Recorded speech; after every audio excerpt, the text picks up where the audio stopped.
Hello. All right. Guess we're live. I'm just kidding. All right. Well, uh, are we gonna have a visitor? Come here. Hold on. We might have a special surprise. Come here.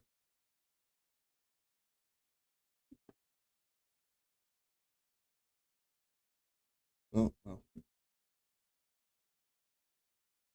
All right. Hello, everyone. I'm Salt Lord. Welcome. Um, Today I actually have a plan, somewhat, at least compared to usual, which was just been streaming, just been getting on and playing games. Which I'm probably gonna still do that. I play Destiny today. A little bit of Destiny. I don't know. We'll see. Maybe Fallout 1. Who knows? First things first, I have a couple videos that I wanted to watch. So, I would ask how everyone's doing, and I would like to know how everyone is doing who watches this in the future. So please let me know. Um, that would be awesome if people are watching this. But the goal today is just to actually get some stuff that we can chop down and get out some actual videos and maybe start actually entertaining some people and drawing some eyes to the channel because, I do think that I can be, yeah, I think that I can do this, but, I gotta actually do it. It's the hardest part. And for anybody else out there who is you know, just getting started, like, I think the only way you can really fail is to not make anything. So that's why I'm here, and that's why, even though it may kind of suck, at least at first. I'm gonna do my best and try to provide some value, try to provide some entertainment to the people. Um, yeah. On a more serious note, these videos are like kind of serious topics that I just don't that I've seen these videos going around a little bit, and I think they're great videos and need to be addressed. I guess like the more we talk about these problems, the more that we'll be able to draw attention to them at the very least. Um, the first one is about rent, and this one is like really personal to me because it focuses on Phoenix, Arizona, and that's where I'm from. It's where I was born and raised.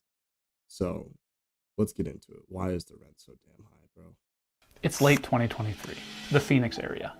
Investigators with the state attorney general's office are looking at apartment rents. They're up 76% since 2016. Something is off. These four building rents are 12% higher than others, but they offer similar amenities. They have different landlords, so you'd think they should be competing with one another. But they weren't. The prices were allegedly being set by one entity, an algorithm owned by a company called RealPage. And this is what's crazy.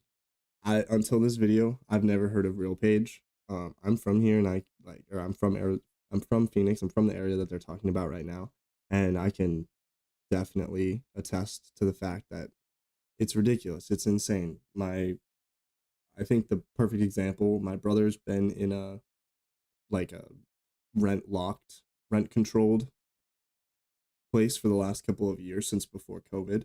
Um, he pays less than $1,000 a month for his place. My place is very similar. Actually, has probably fewer amenities. He has a pool. He has access to a pool and stuff like that. I just don't have a pool. Um, and I pay more than double of what he pays.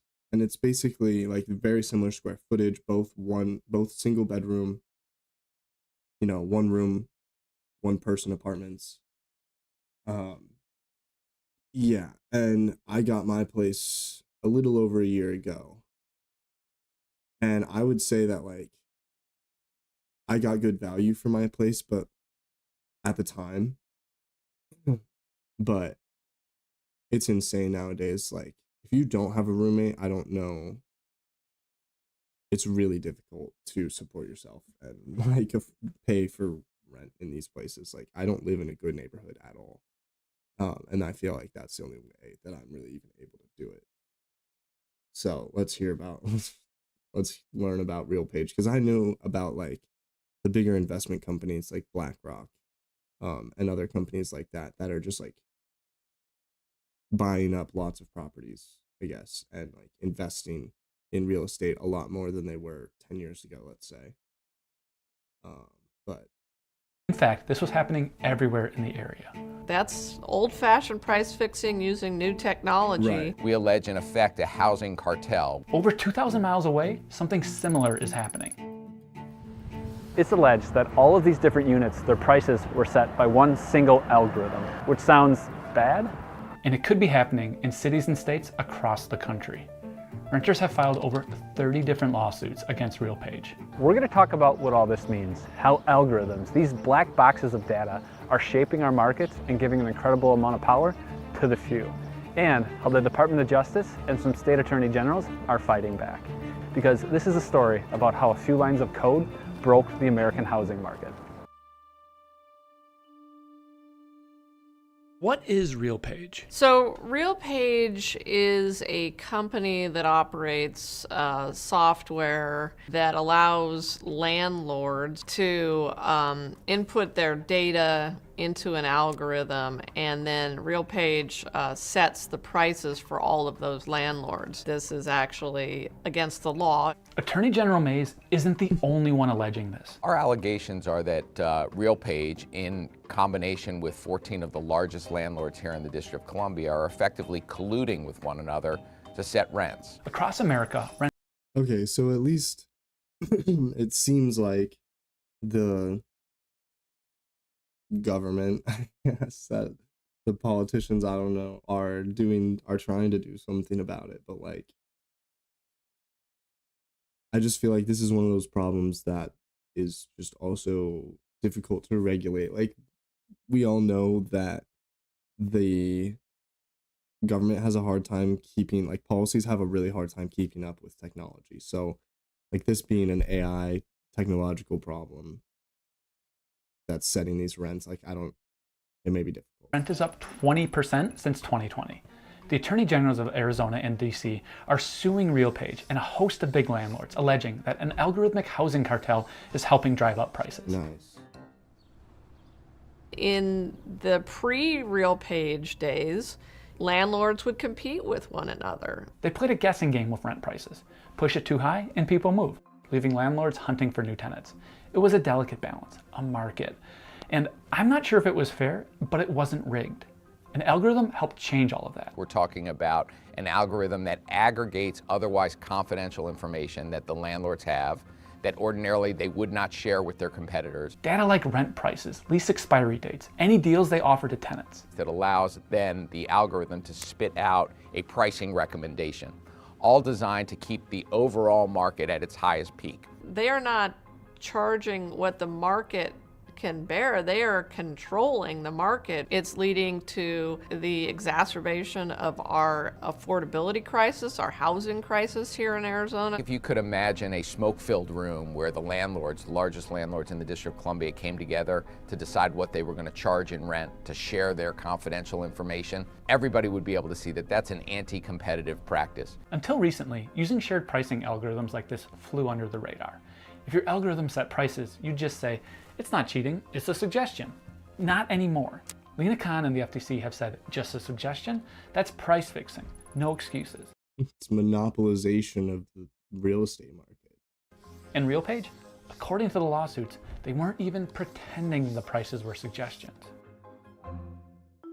RealPage has a system set up where the landlords who have adopted the system agree to a set of rules. One of the rules is that RealPage gets to set rent prices. If landlords want to charge less than the digital oracle suggests, they have to justify their decision. The justification needs to be reviewed by RealPage. RealPage can push back against the justification. And if you push back too much, RealPage can kick the landlord out of the scheme, with one insider telling investigators, Sometimes we were happy to see customers go. They also had a policing agent that would go out and make sure that the landlords and their leasing agents were staying in line and not deviating from the price that was being set. This scheme, if I just imagine like a big oil baron in the background just, oh, you're not making me enough monies? Good riddance anyways. Get out of here. true, has had a real tangible impact on Americans. RealPage advertises that It's the corporatization of everything. Like, it's just, how can any of us compete with these corporations?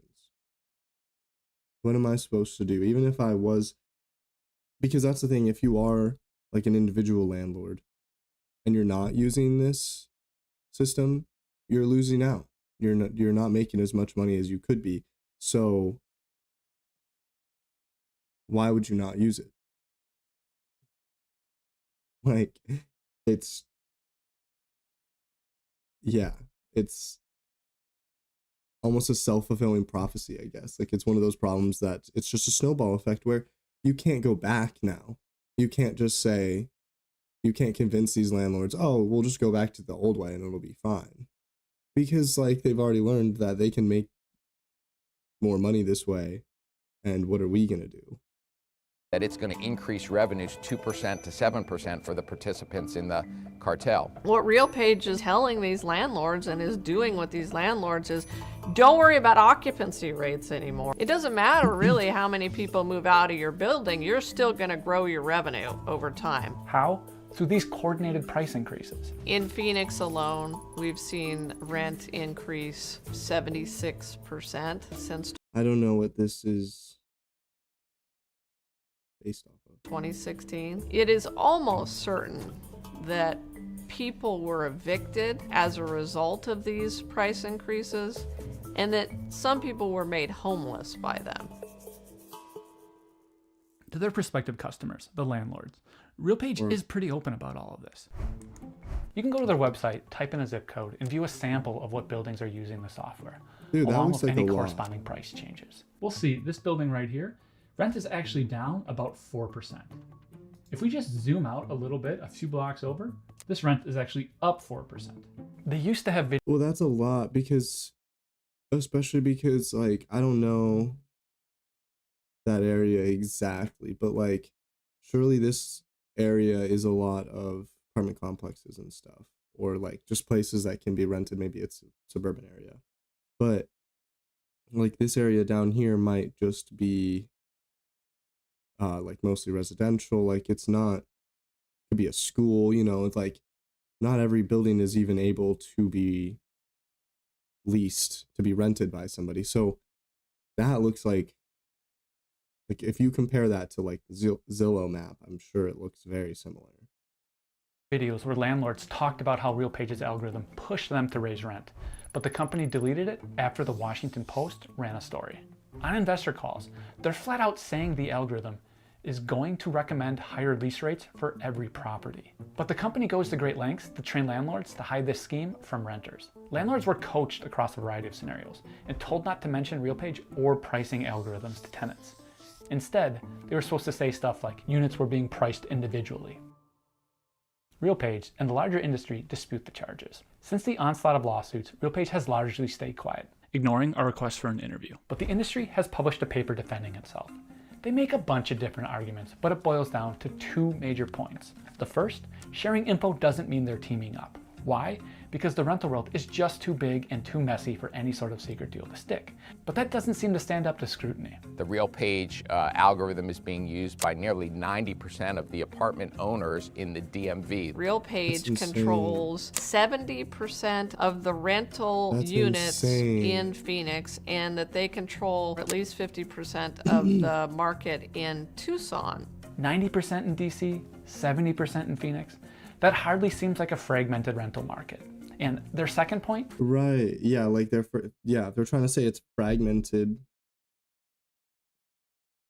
70% using the same thing to consolidate your information. Like, that's insane. And it reminds me of something else, but more houses, not less data sharing, is the real fix for high rents. That's bunk. You know, we've got apartment units all over Phoenix that aren't being rented right now because people can't afford them. Right. The spaces are there, but people can't afford them because these landlords are setting artificially high rent via an algorithm. And that is just unacceptable. Absolutely unacceptable. Things are shifting. Renters are banding together in class action lawsuits. Arizona, DC, and possibly North Carolina are suing. They want to end the scheme, refund renters, and fine companies like RealPage. The DOJ has started a criminal investigation into the whole thing. I don't think this is just an Arizona-based problem. This is not the only place where algorithms are being used to set prices. This is, to me, one of I'm the sure, bigger kind of issues facing kind of our economy and consumers in the next decade or so. There's a lot of positive things that algorithms and machine learning can do for society, but there are also risks associated with it. We can't be afraid of technology. We have to lean in and learn about it and make sure that we're keeping the public safe from the abuses that can sometimes flow from misuse of technology. Right. We need to be using technology to benefit everybody or as many people as we can, not benefiting the few that already.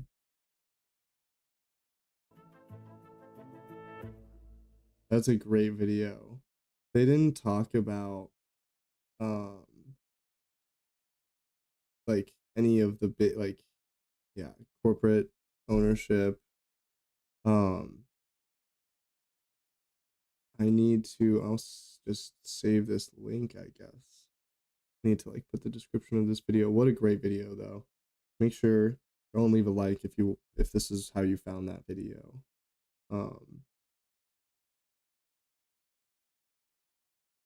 Yeah, and it's just, I don't know how you can have a problem in America where I'm not sure, but I would bet the majority of people agree that it's a problem, and yet it just continues to happen because the people that are in charge, I guess, the 1%, if you want to say, are just continuing to make more off of it, and so, yeah, I don't know, but I kind of want to look up this lawsuit really quick. Arizona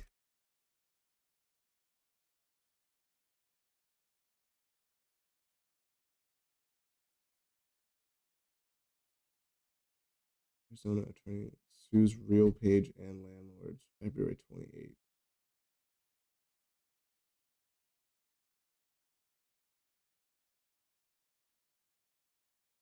That's insane. 400 complexes. I don't. So I just want to click links.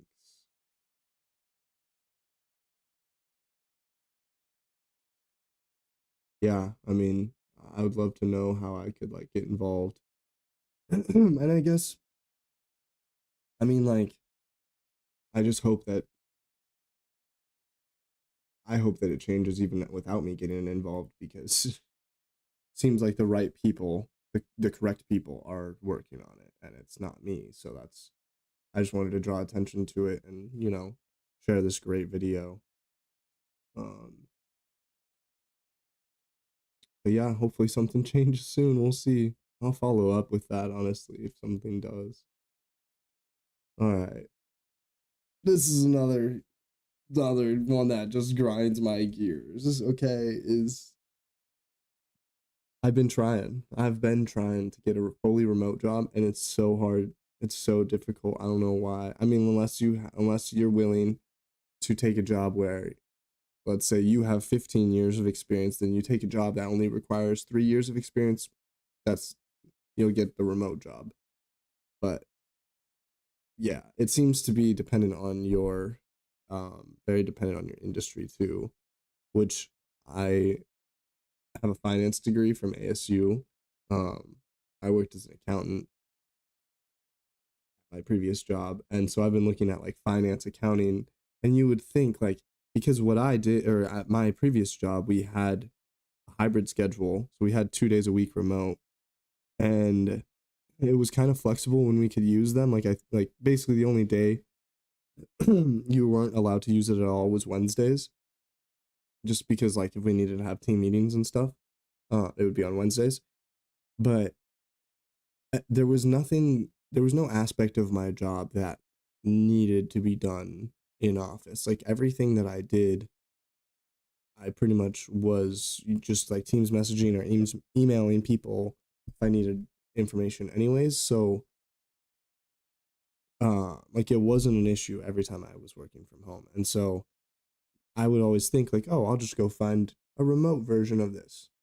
But every remote version I would find has 400 to 500, like, you know, in the first 2 hours of the job being posted, it has 100 applicants. First day, it has 400 to 500. And then after that, I mean, I feel like they close the remote openings actually are the ones where, but let's see. I haven't watched this video yet, but I watched like a little bit of it. It seems pretty good, but I'm not sure. I've never heard of this Armand Currit, but definitely go give this video a like because it seems worth the watch. So let's check it out.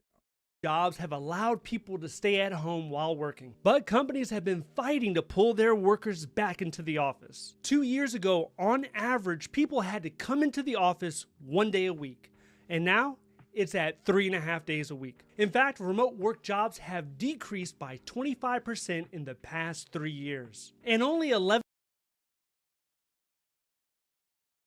I'm sure it all comes down to productivity. That's what my job got rid of our hybrid schedules after in like November of last year, and that was what they said was, you know, we want to increase productivity. Not necessarily that there was a drop in productivity or anything, but they wanted to increase productivity and that they thought having people on site would do that. And I think that's probably true even for like my position, which could be done fully remote, but I think it's probably true for most positions, but it doesn't mean people will be happier. And I don't think like I've seen so much about how our productivity as human beings with technology and just like advancements in in everything as a society, I guess. Like we're so much more productive and effective, I guess, than we were 10 years ago. Why do we still force people to work 9 to 5 and 40 hours a week? Like, why not allow people to enjoy their lives a little bit more? And then I believe they would be more productive at work for the hours that they are there. They would get more done because how many people, sure everyone can relate to like at least having those days where you go to work and it's like, I basically did nothing today. Even if you were trying to get stuff done or like working all day, so you just have days where you like don't complete or make much positive progress on anything and you're like, all right, well, like maybe that was a waste of a day. I don't know. I guess that's kind of not the same. But like, let's just get back to what he's saying. 11% of all jobs in the United States are being done remotely. That number was over 60% during the pandemic. So what changed? Aside from the pandemic ending, what changed? Companies have to have leases on buildings. They have to pay the utility bill. They have to pay the cost to bring everyone into the office, to have the right equipment for the people to work on. So it cannot be done from a financial perspective. You can't look at it from a financial perspective and say we're saving money by bringing people in, because you're not. So then what's the benefit of coming in? The benefit is the culture, right? The teamwork, right? Something magical occurs when we can see all the faces around the meeting room table. Supposedly something happens. But could the real issue be that there's a lack of trust, or there's this sense of I need to micromanage every single thing, because if I'm not over Brad's shoulder, then Brad might be doing the wrong thing. Is that the real issue? I think we can all agree. Well, I don't even necessarily think I don't think it comes down to Brad might be doing the wrong thing as much as it comes down to Brad's boss doesn't always have something to do. And so if he doesn't have something to do, you know what he's going to do? he's gonna make sure Brad's got something to do, and he might even get involved or like, yeah, I don't know. But I feel like sometimes the management comes down to like their managers. It's their job. So sometimes they're just gonna do some managing just to make sure that they're doing their job. It's like fair enough, but at the same time, I think we're all adults by the time you're working in the corporate world and stuff like that. So I don't think there's any reason to micromanage and babysit people. Agree that when it comes to office work, administrative type work, you know what I'm talking about, writing agreements, looking at emails, reviewing spreadsheets, all that stuff, that can be done at home. It doesn't need to be in a cubicle farm. In a survey recently, 65% of people said they were willing to take a lower salary if it meant they could work a remote work job. This comes down to, where are you in life? Are you in your mid-20s? Are you in your 30s? Maybe you're 40 plus and you've realized that you can't make more time. It doesn't matter what you do in life. You only have so much time left, and it's valuable. So maybe you are willing to take a 10 to 15% cut in your salary. Can you do that? can always Would make it be more worth money. having extra hours in the week? Because for a lot of people, it is.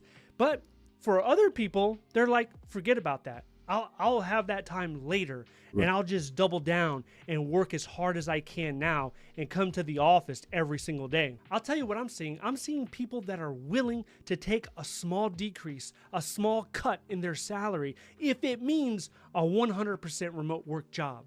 And if you look in the government, on any given day, any day that you wake up and you open up your computer, there's between 300 and 600 100% remote work government jobs that you can apply to. And regardless of how you feel on the topic of remote work, whether you love it or you hate it, it is here to stay. It is not going anywhere. This is going to be part of worker culture moving into the future. Many experts believe that over 32 million Americans will be working remotely by 2025. But of course, there are millions of jobs, and there are industries where remote work is just not feasible. You just can't do it. If you're a dentist drilling on root canals, you can't do that remotely. If you're a mechanic Flight turning attendant. a wrench, you have to be in the auto body shop. You got to be there. If you're a person looking right now and you're saying, hey, I want another job, but I want to be able to do it at home, or I want to do it while I'm traveling, if you're looking for a remote work, telework job, you have to focus on specific industries. Where are these opportunities at? Where is there a greater probability that you can do telework or remote work? Well, here are the top A-holes. industries. First, we have nonprofits, where there's 19% of people that can work remotely. Healthcare has 23%. IT has 25%, education has 46%, and then the professional services, where 49% are able to work remotely. Of course, the salaries in these positions, they're going to vary all over the place. It might be $40,000 a year in one company. It could be $90,000 a year in another company, depending on your skills and your abilities and where you're trying to get that job at. On average, many studies show that remote workers make about $74,000 a year. But that's the average. If you look at the federal government, you will find there are some remote positions that are GS-15. That's the top of the pay scale. So that person could easily earn over $180,000 a year. Like this one here. This is for a program manager at the Department of Homeland Security. I'm not saying that this is super common. You're going to have to look for these type of positions. On average in the government, most remote work positions are between GS-11 and GS-13. Of course, it's not all sunshine and flowers. There's been some horror stories for remote workers. Oftentimes with their companies, they're finding that they're using different technology in order to monitor them. Some of this could be considered an invasion of privacy. So for instance, there's facial recognition technology. So it's scanning my face. There's a software. There's a technology that scans your face to see how many times are you blinking? Are you actually looking at the computer? Oh my goodness. Now, this screams to me of insecurity. Yeah. Why are you hiring a person That's that you so cannot excessive. trust? Same thing with the keyloggers. They keep track of how many times you're hitting the key on the keyboard. And this ties into some sort of color status that's green, yellow, and red. Red means you're not at work, and green means you're being productive. So what does that mean when you have to use the bathroom? Or maybe you have to run and go answer the door for some reason. How long can you be gone from your computer? Maybe some anxiety starts to build up. So that's one thing. Then you have issues where you have the worker. And I feel like that right there, like the anxiety of it all is exactly the biggest issue. Like I just, I was struggling at my last job, just being worried all the time, just like for no reason too. Like, I just was worried because I wanted, more time to myself. Like I said, they got rid of our remote schedule. So, we were in office full time, and I was like, it was so hard, like working 40 hours a week. I live alone, so I don't, I have to come home and make all my own meals and all that stuff. And it was just, and I've, been working on getting my computer and everything set up so that I can do this. um, but I would say overall, like the time that my job took, but the anxiety that it caused. And my job wasn't like, I never had, or I had hard deadlines, but I never had hard deadlines I was never pressed up against deadlines, right? Like my deadlines were always reasonable. I always had plenty of time to get things done. And even sometimes when I didn't meet deadlines, like often it was, for a legitimate reason. And because of that, it didn't upset anybody. So I didn't have anxiety about the job itself. I was very good at the job itself. But the hardest part for me was without having time to like even work from home, having time to, do my dishes between work and stuff like that. Like it was just really difficult. And so I think that like the overall productivity in a person's life goes up so much when you just let them work from home if their job allows for it. I understand like not every job allows for it, but I'm like a really strong believer in allowing people to work where they're comfortable working, like provide an office for them if they want to go in. I had a coworker who, if you gave him the option, would have probably been in office 4 days out of 5, just like like on average, at least, even if we were fully remote, because he just like being around people. He would loved his job and he was super passionate about it. I would have been the opposite, but anyways. Balancing 2 remote work jobs. So This is a really good video, but I'm curious if he's going to actually like answer anything more about why they're actually disappearing. He's talked a lot about like where you can still find remote jobs, which is actually really helpful for anybody who's trying to find them. And I might go down that path as well. Like government jobs doesn't sound fun, but sometimes you have to do what you have to do. So they go ahead and accept 2 job offers, and they might even be in a meeting with the mic muted, right? So they're in the meeting live on 2 computers. They turn off the camera and they turn off their mic, and they're pretending like they're listening, but they're not. And they're collecting 2 separate paychecks. We've seen that happen. In fact, I think there was one story where a person was working 3 remote jobs. So some people are going to say that's a moral issue. It could even be in the contract that you signed that you absolutely cannot. But I think it also shows the moral issue of why are there jobs available that one person can do 3 of them.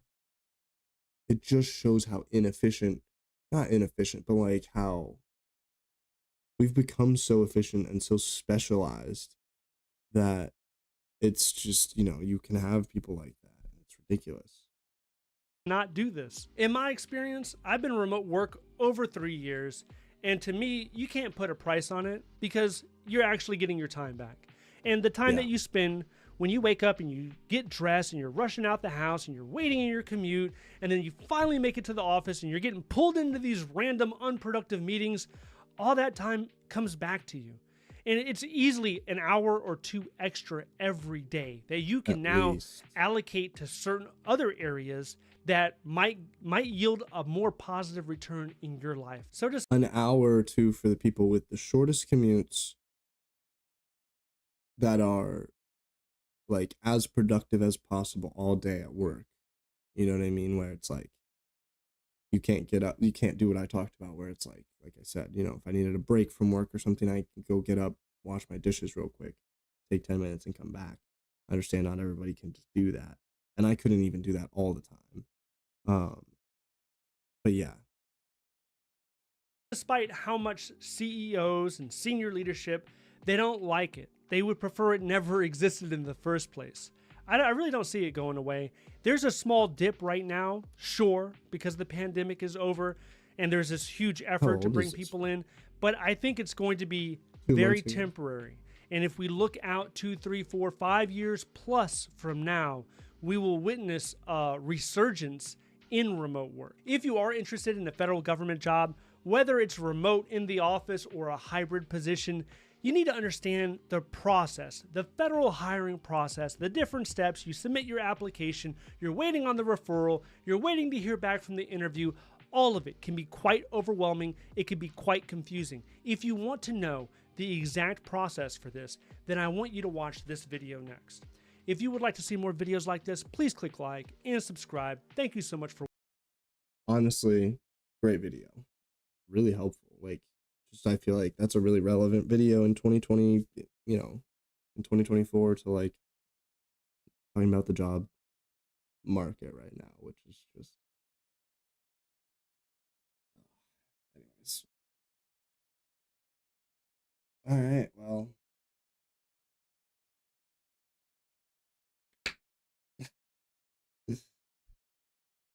First thing to point out here. 40K to 165K. Rough. I'll probably play this when it comes out. Each of you represents some of the most powerful criminal organizations in the galaxy. Pikes, Crimson Dawn, Hutts. It's a golden age for the underworld. The Empire. I didn't finish my statement. I'll probably finish this, or I'll probably play this when it comes out. But the whole time, whether I enjoy it or not, I'm going to definitely be upset that they canceled the other one. We'll watch the trailer for the other one after, and I'll just, looks. Empire controls every corner of the galaxy, but they're distracted by a rebellion that won't quit. It's an opportunity to make millions. Kay Vess, the underworld's favorite new scoundrel. We meet at last. What do you want? Zarek Besh. They're new, rich, and lethal. You crossed their boss Sliro, and now he wants you gone. Rob his fortune and buy your freedom. This job, it's a death wish. I'm in. Out here, you live and die by your reputation. You want to survive? Know the players. You're new to this world. What's your problem? Come back when you're not. Jabba, right? Look, don't try anything. I got a whole crew surrounding the... Okay, we're skipping that part. For about as long as I can remember, it's just been me and Nix. Doing what we have to survive. This job is my one shot at freedom. But if we're gonna pull this off, we need the right crew. And the right ship.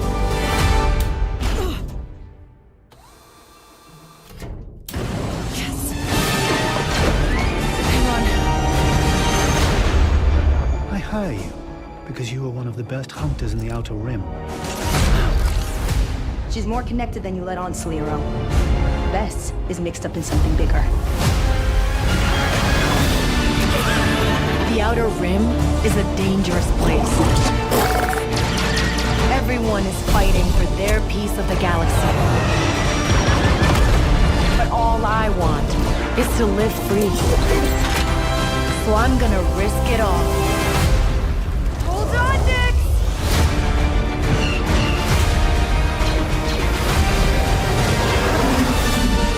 Star Wars Outlaws pre-order available now. On the one hand, I'm super excited for a new Star Wars game. But the fact that there's no lightsabers it's this trailer actually made me want to download Knights of the Old Republic so that I can play a Star Wars game that's like open world, big, and I guess it's not open world, but like big, large world. I don't know if it's open world.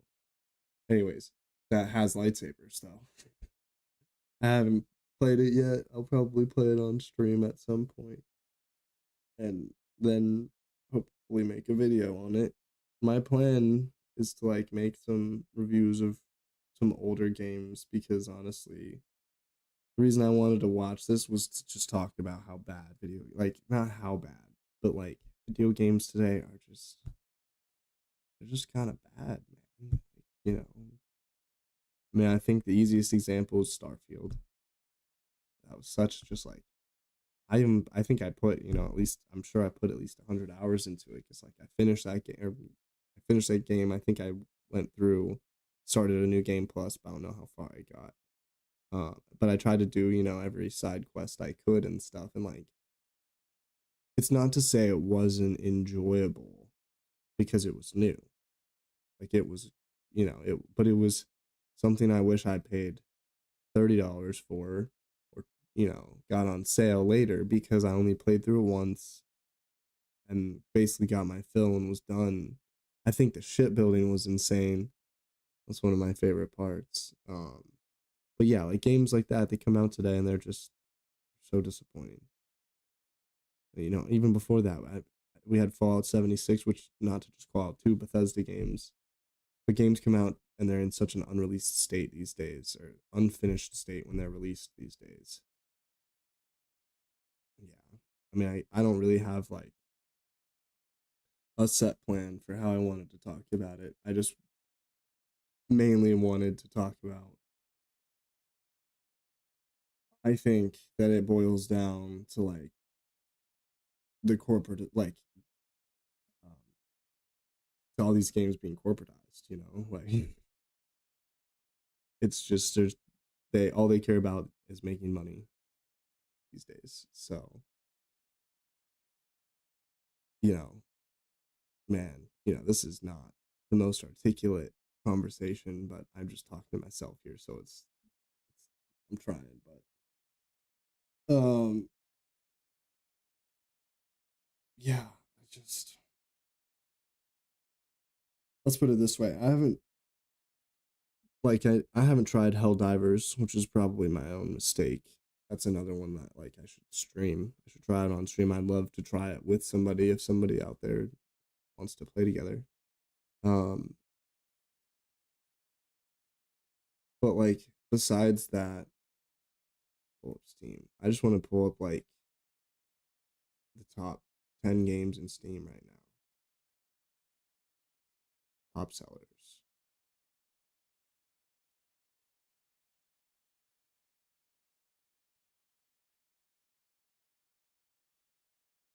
Counter-Strike, made in 2012.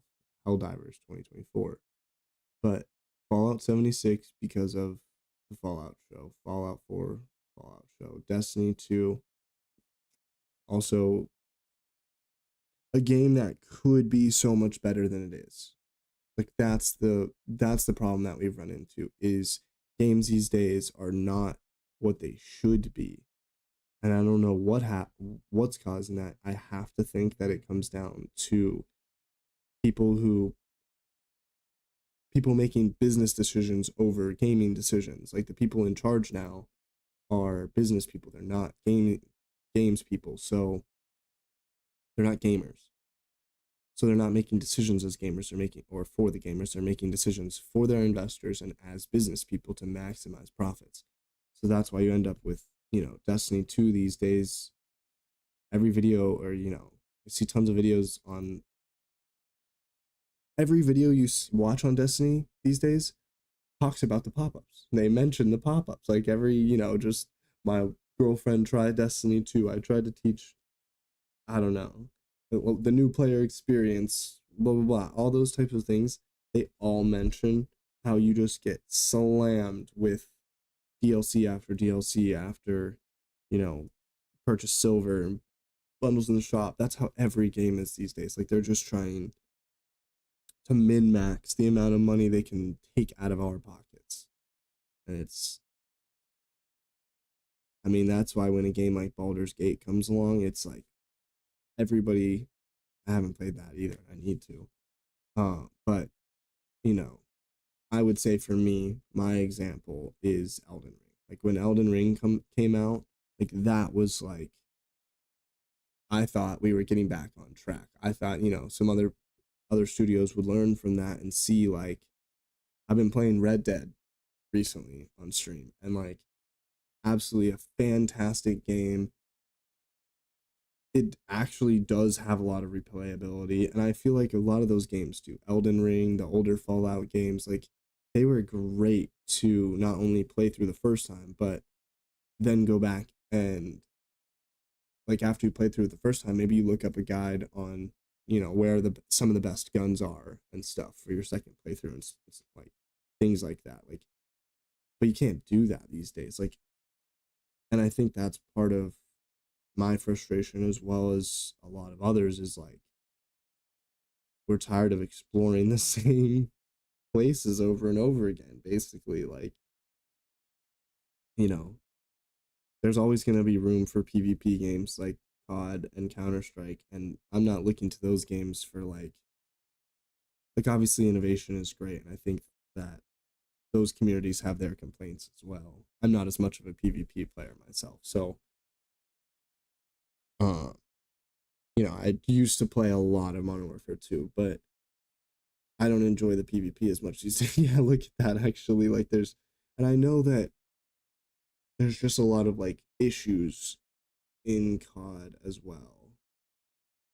But I guess like I play Fortnite is like the main PvP game that I like to play outside of when I play Destiny PvP.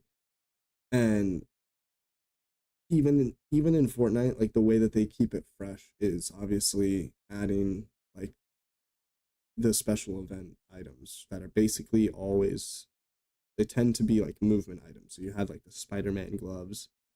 Right now they have like wings because it's like Greek gods. And it's like, obviously I think it adds so much to have that movement in the game, but it also is the number one thing that bothers me every time I play Fortnite now.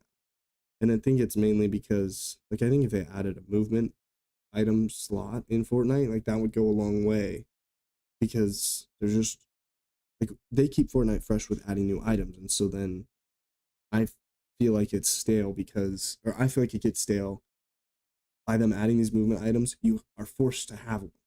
It takes up one of your slots, which then means, you know, you have meds in another, and then your loadouts basically only have 3 items to work with. So it's pretty much always going to be an AR. For me, a sniper or the DMR right now is nuts. Anyways, but yeah, I mean, even Fortnite, like, we see how corporatized that is, but I don't necessarily think that's a bad thing. Like, I think that Fortnite's done it the way that you're supposed to do it, which, like, first of all, their battle pass refunds, I believe it refund, if it's still the same way, it refunds enough V-Bucks to buy it back after you purchase it for free, or whatever. Like, you get enough back for free to buy the next one. So you only ever have to buy it once, and then outside of that, like, if you want to buy whatever skins you want to buy, that's your decision. And that's how it should be. I love to be able to buy Star Wars Kylo, like I have a Kylo Ren skin. I think it's awesome. Totally worth the $20, but you know, there's plenty of other skins in the game that cost $20, and I'm like, you know, for me, that's not worth it. I wouldn't do that. I'm not interested enough, so I'm not going to do that. But when you have, you know, like Destiny, I think is a good example. It's a free to try game. But if you don't pay for every expansion, every season pass, and all that, like, you're not even staying up to date. And so, like, the FOMO that, and yeah, Destiny, I feel like is kind of one of the worst, maybe one of the worst examples of like how not to do it. Even though like they're still very successful, I still really enjoy the game, but think that they do a lot of the things that people complain about. They push microtransactions. I don't necessarily think it's pay to win. Kind of. There's a debate there. There's certain like weapon ornaments and stuff that are. But back to what I was trying to say, it's like they push a lot of microtransactions. I really lost my train of thought there. I'm sorry. But yeah, why Destiny? Basically, like why Destiny 2 is very corporatized and greedy. Okay, yeah. So that was the other thing I was gonna say. So they push microtransactions. You have to buy constant DLCs and stuff to keep up, and they also, but also I think the worst thing that they do the worst thing that they do is the whole FOMO technique, like putting stuff in the game for a limited time and then taking it out. Not only are you paying for that content and then you no longer have access to it. There's that whole argument there, as well as them not necessarily creating as quality of content because it's like gonna leave so quickly, or like it's not gonna stick around for long. Like you don't own it, and like you can just completely miss out on, even if you've paid for it, if you just decide not to play it. I know that's a whole nother thing. There's a whole nother side. There's two sides to every argument. Like there's plenty of people who want more content, more to do in Destiny, but that's exactly why, making us pay for stuff that's in the game, and then it eventually, knowing that it'll eventually leave, or could eventually leave, is just not. I think that's a terrible way to run your business, and I think that's why we're seeing. Who are the heroes of Destiny 2? They're where is like their concurrent players. I don't know how to look at that. I mean, like, I could find it, but I'm just not. I don't want to spend a long time just like messing around. 100 hours played. I just recently switched to PC, so that's probably only my PC hours. If that is even all. Alright, well.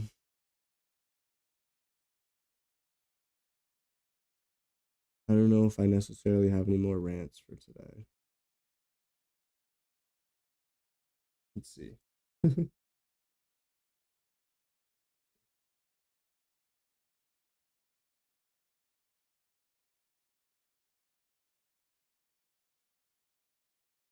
I don't think so, honestly.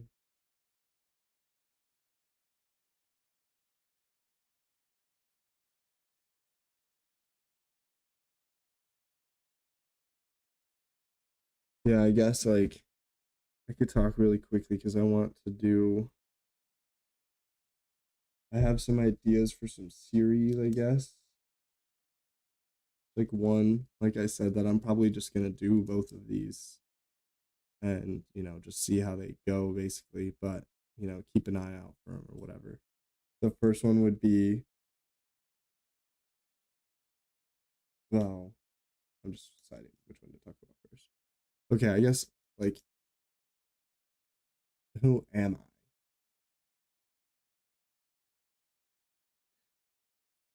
I? I'm a gamer, bro.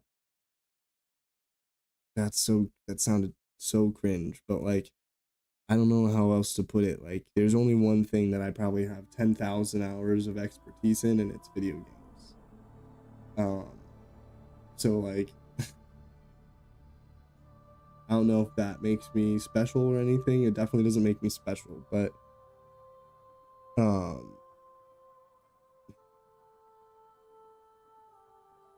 this is horrible. Like, what a great sell for myself. I was talking to my stepdad about like doing this whole thing, and I like one of the things we talked about, and he reminded me, was basically that I need to like learn and get used to this whole like making content part, but like I'm a gamer, so that's what I want to do. Is like I want to stream me playing games, And in order to do that, like, I'm gonna have to make, I need to be providing value in other ways than just sitting here playing games. So I guess, like, this is my conscious effort. This is my plan to do that. Through that, number one, but I still went to school, you know, I still had jobs, and like, I've still worked in the corporate world as an accountant for a couple years. I went to ASU, went to business school, which is, you know, one of the top business schools in the country, blah, blah, blah. I don't necessarily think that actually means anything, but supposedly it does. And so those are the, like, two main things that I think I'm gonna, like, this channel and that I would like to focus on are kind of gaming and, like, business, finance topics. And I do think that there are people out there who, you know, at least will relate to me and, like, hopefully enjoy what I have to say, and then potentially add to that conversation. That's why I want to do it all, like, on a live stream, is so that potentially, you know, one day or whatever, I don't know, but potentially it'll be more of a conversation and not just be like me sitting here trying to talk at a camera. But two ideas that I have so far. Please don't steal. I'm sure somebody's already doing these, basically, anyways. But one is, because of what I've been talking about with, like, my complaints about new games, there's a lot of old games that I haven't taken the time to try. I've been playing through Red Dead recently. Absolutely fantastic. It took me way too long. I'm so late to that party. It's such a shame. Such a shame. But so yeah, so I think I'm gonna do, like, game reviews of old games and talk about, you know, why you should play Red Dead 5 years later, why you should play Fallout 1 25 years later. And then the other one, I want to try to stick to what I was, like, those videos that I was looking at earlier, and, like, I want to try to keep an eye on corporate America, I guess. Like, I don't think that they should continue to get away with operating the way that they do. And I think that, especially for me as an individual, one of the only ways that I can, like, actually make a difference or do anything about it is just to talk about it and, you know, get the conversation going. So I don't expect to always be right. I don't expect to, like, I don't think that I know everything. I'm pretty young, don't have all that much experience in the world, but, like, experience that I do have, and I think that the perspective that I can provide will be valuable. And, you know, again, I'm here to learn too. Like, I want to learn from you guys, so, you know, feel free to just, you know, it's gonna suck, but I'm sure I'll get plenty of comments that are like, you're an idiot, you know, blah blah blah blah blah. But whatever, I'm here for it. Like, whatever you want to talk about, we can talk about. And I'm, you know, I am Salt Lord for a reason. Do expect me to get upset, and I think that I'm excited. I think that, you know, y'all will enjoy that. I think that'll be part of the fun, is, like, trying to get me upset, but not necessarily, not just piss me off. I don't know, but, like, I like to be salty in a fun way. So hopefully we can, you know, have some debates and some constructive or destructive arguments. I don't care. I mean, whatever. I'm just trying to have some fun, honestly. And yeah, I mean, I don't know.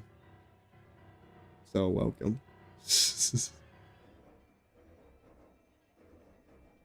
I don't even know.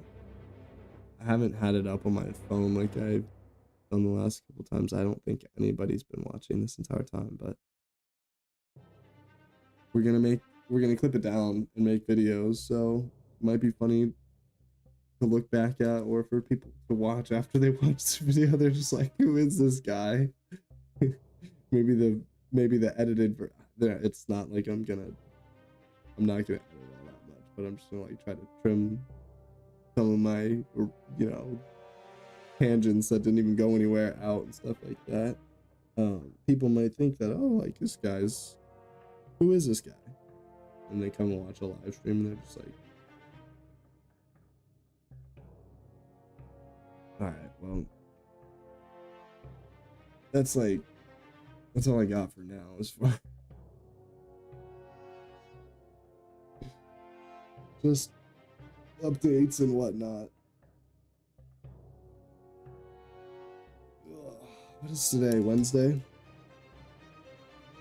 Happy Wednesday, my dudes. Oh, my brother called me, so I'm gonna call him back. Well, let me just text him.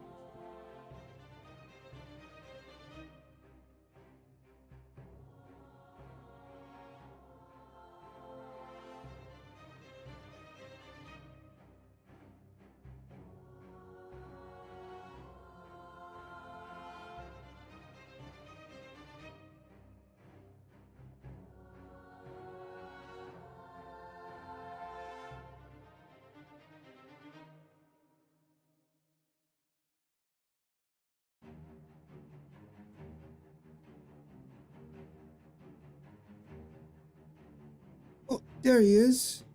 Oh, there he is. Come here. Come here. This is Lil Uzi. Come here. No, he's very sleepy. Come here, baby.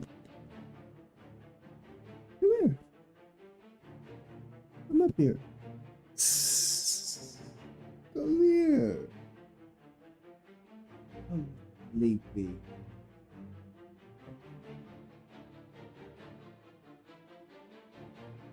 Come here.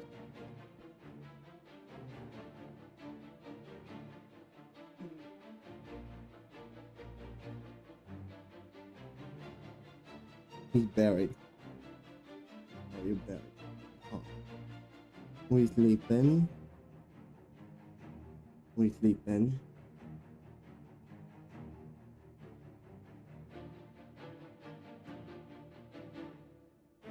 That is a very tired puppy.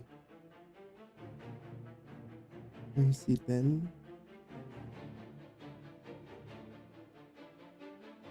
Introducing Little Uzi Vert.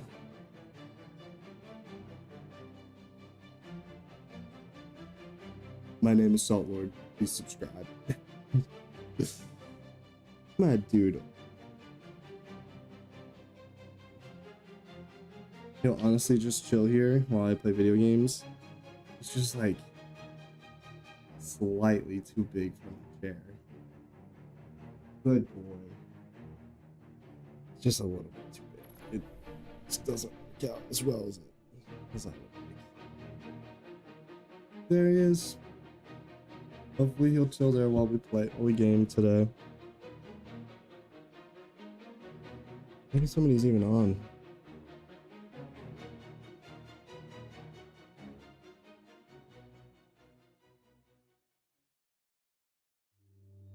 Well, one of my buddies is on, but Xbox, they're not on Destiny, so I don't know if he's working or what's good, but I'm going to. I'll maybe text him, but for now I'll just leave him alone. Okay.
Hello. Alright, well, this is probably the more boring part of the stream, because I'm just gonna be playing video games. But you know, if anybody, you know, I'm gonna pull it up on my phone just because I want to see any about the and if anybody does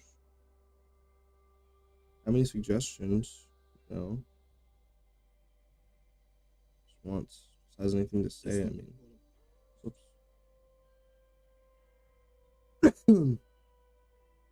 Yeah, I don't know, I mean, guess, like, do I need to make a pinned chat for my chat or something? I don't know. I don't know how to do any of this. I'm just trying to figure it out. So, like, literally any criticism is just constructive for me at this point. Like, I won't take it negatively. Even if it is just you fucking suck, do better than like, I guess I gotta do better. But, I mean, that won't be helpful. That won't be as helpful as it could be. But, like, I'll take it, you know.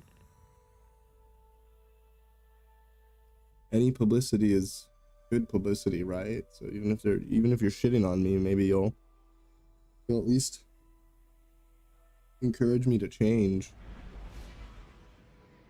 But nah.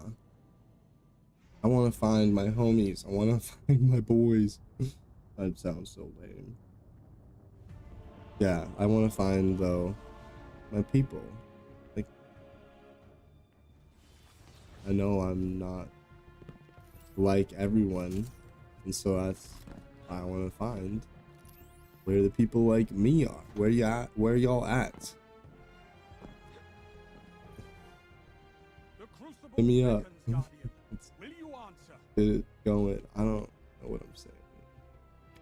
Let's do some Onslaught, bro. Dude, I literally got kicked on wave 46 yesterday. Melee abilities. Void. Okay. Be safe out there, God. Yeah, I guess. Does anybody? I mean, I don't know if anybody cares. This is my build, though. Dude, by the way, they have this recluse ornament in the shop right now. May as well just go pick it up. It looks dope.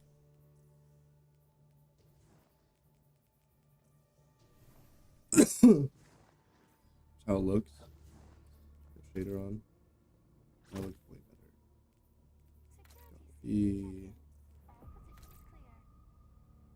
Dying is an essential element of the crucible. Get back in there. Where is I like this better though.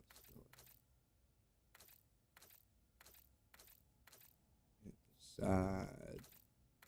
Dude, the fashion in this game is like I could spend longer just putting shaders on guns than anything else. Speaking of,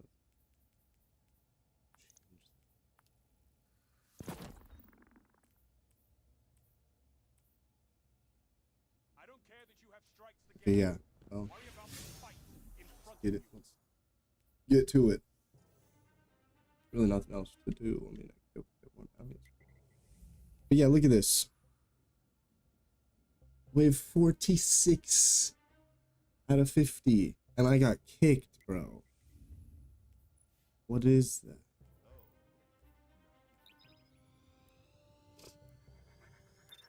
How is that even possible? So do I... I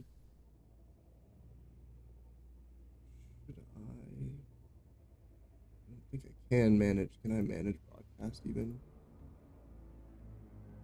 Probably not while I'm streaming, right?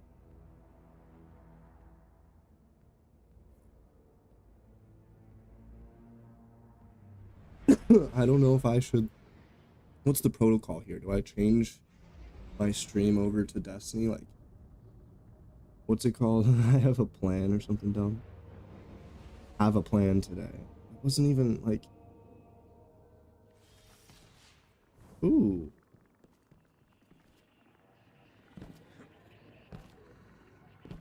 I don't know what wave we're on.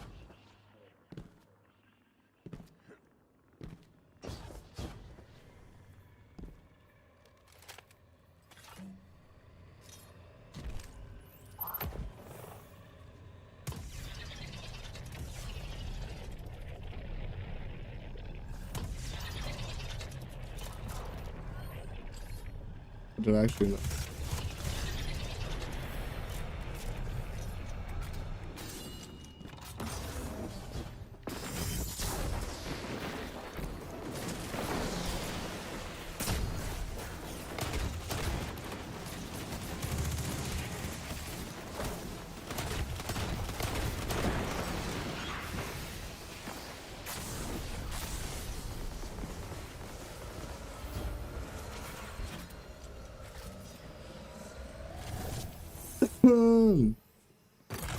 That was like wave 10. That was not a very high wave.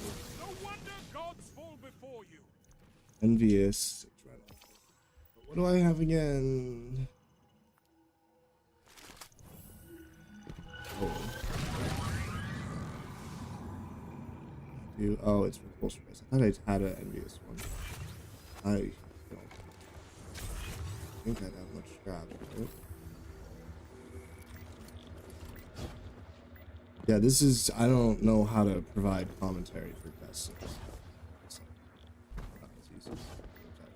Let's,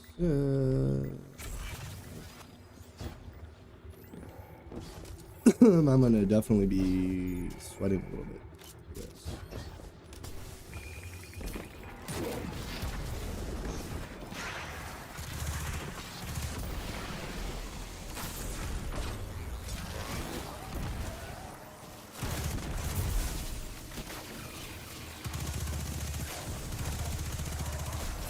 Where? No.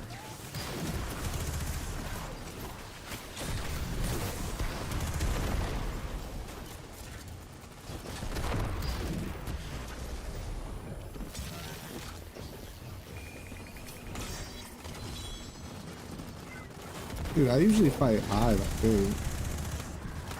Yeah, I think that's just been my luck or whatever.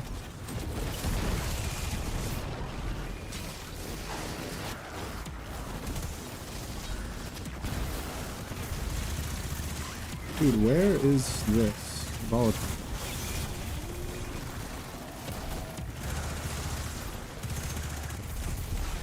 I don't think I'm killing anything, bro. Like, they're getting all the kills.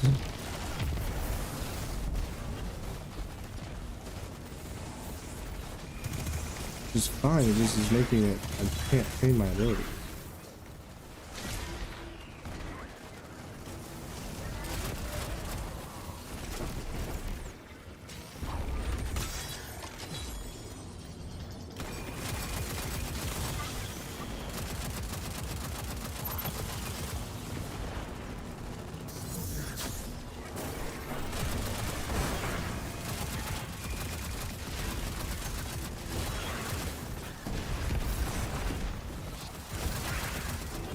Dude, what a sick tether.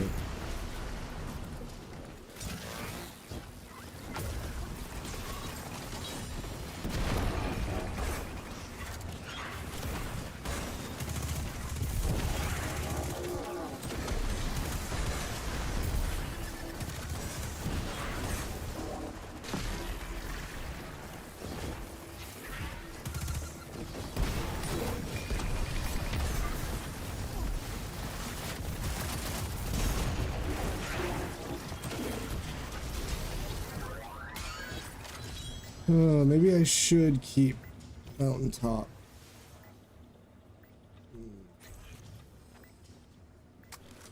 We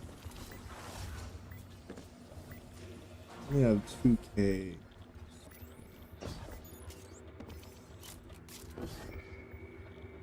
Yeah, also, I'm not doing shit with this SMG, it doesn't feel like.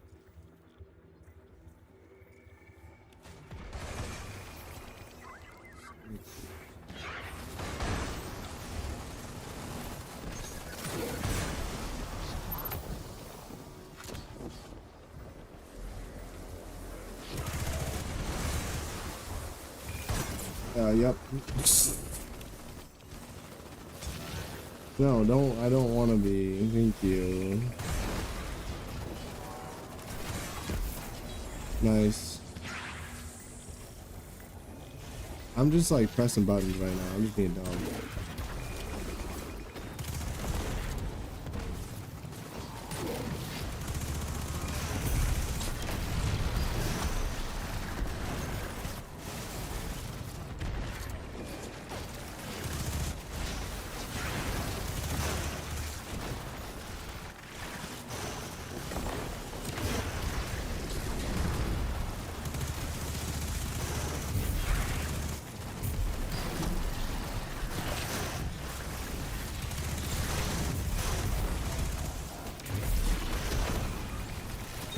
Oh my.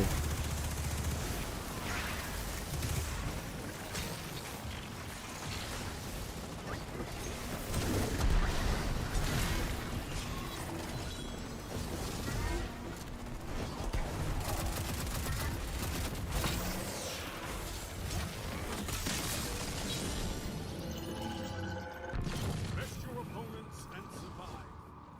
Victory is a matter of will.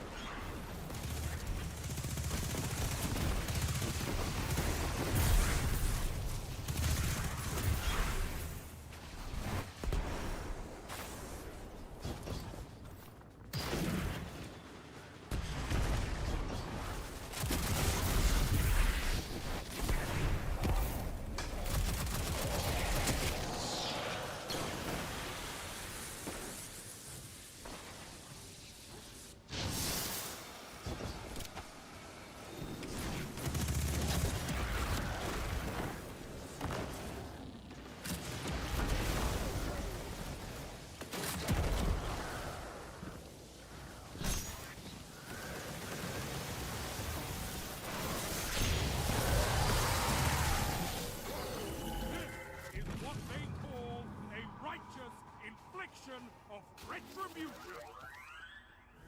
Where's the ADU? Not here. Yeah, I don't have much to say. This game is just like an ADHD fest on its own, but also I'm not playing with like teammates, so it's not communicating or anything. I like to get a mountaintop and a recluse. I really want a shiny recluse. How much scrap do I have?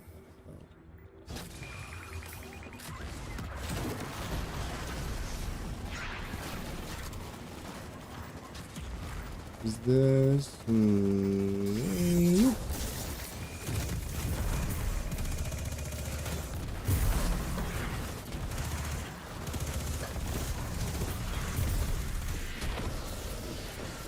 I want to get some kills too. He's dead, right? Nice.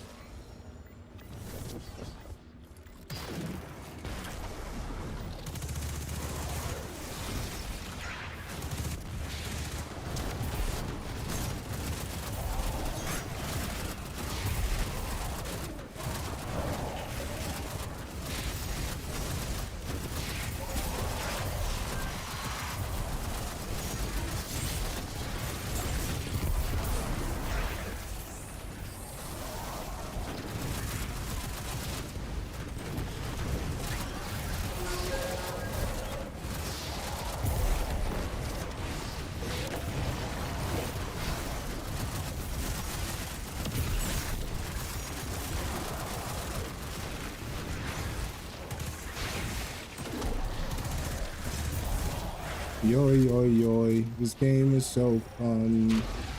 I mean, it's just like a satisfying game, honestly.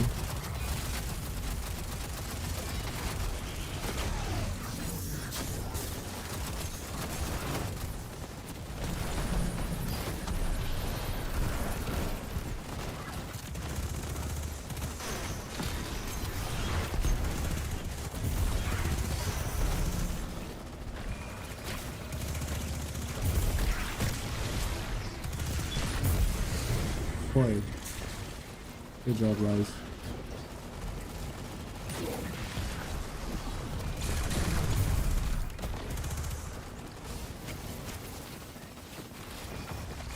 How have we gotten no heavy?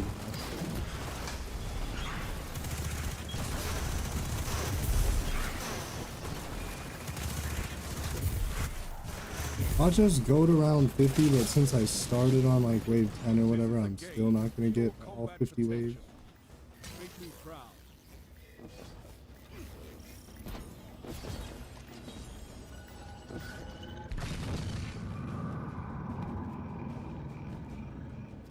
I'm not switching my loadout for this.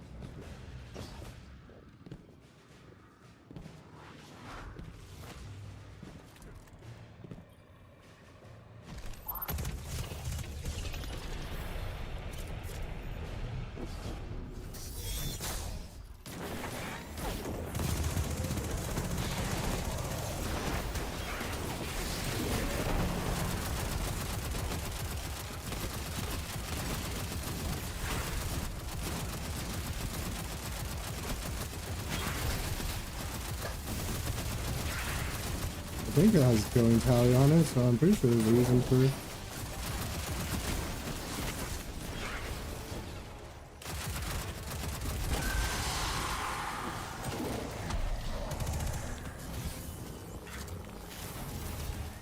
Oi, oi, oi.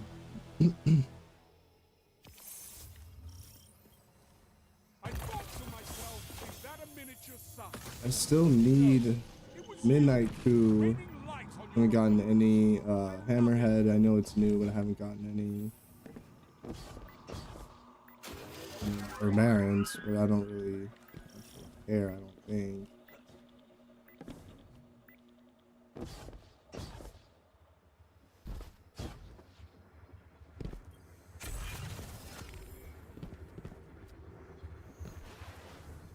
We really.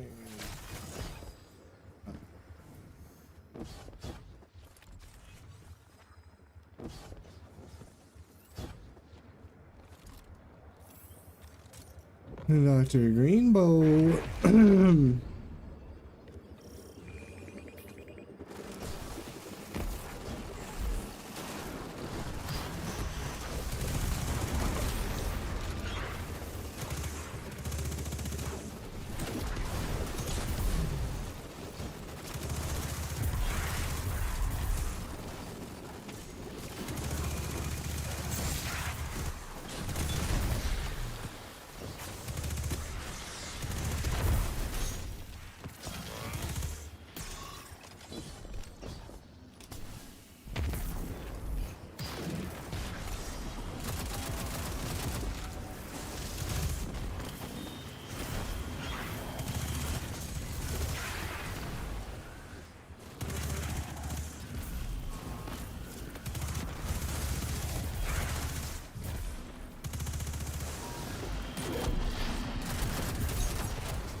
Really?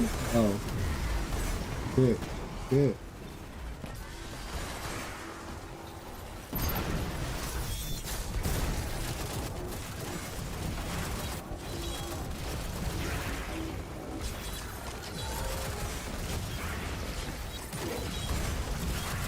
I don't know why you're on Hunter not running Tether, bro. It's just, we could literally just chain tethers back and forth, but your dog shit supers don't give me any fucking orbs. Like, look at that, bro. What do you mean?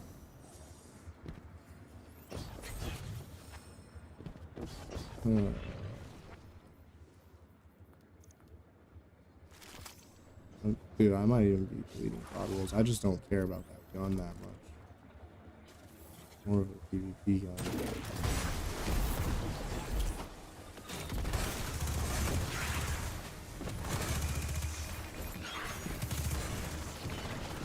Yeah, give me all these orbs because it takes me forever to get my super back to these clowns.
Gauge of pure combat potential. Make me proud.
A wave 27. Oh, golly. I actually need that little ADU ball. Throw it to me.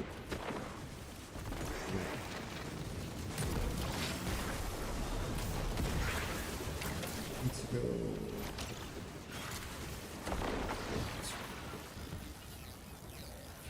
Remember to heal your robots. What? This doesn't look like it's hitting.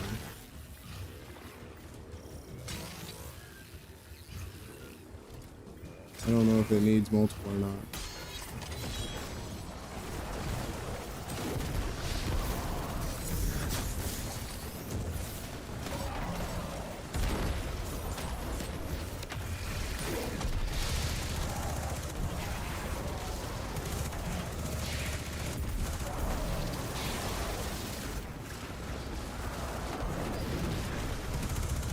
Also, I know I'm not feeling it where they're literally spawning because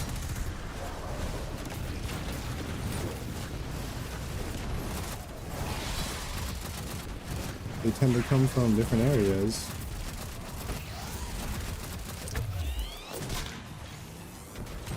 If we wait till they're in my tether, we can all get orbs. Well, I guess I don't.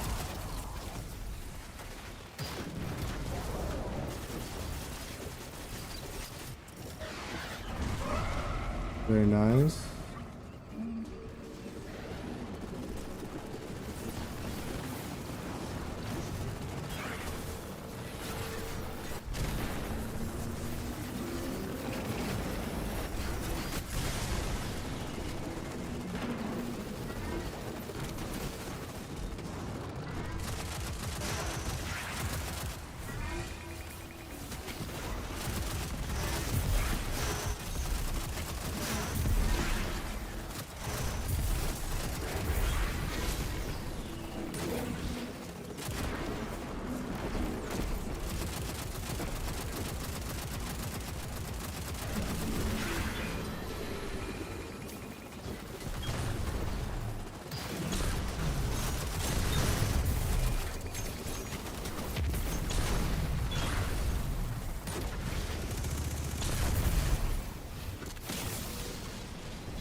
This is a boss battle. Execute all targets and make sure you're still standing when the dust settles. Strand is super fun though, so I don't blame him at the same time.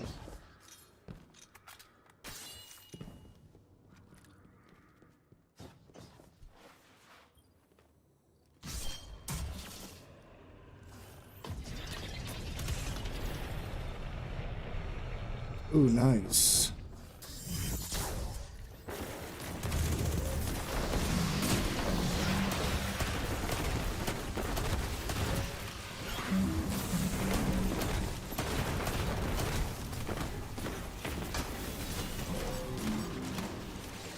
What? Did that go off? Oh, I thought it still did. I didn't hear it, but I thought, oh, probably would have killed him had it actually gone off. Damn.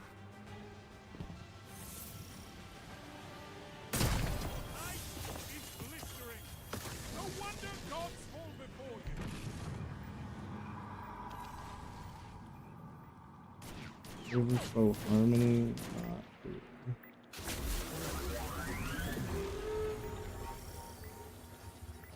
Almost 6K.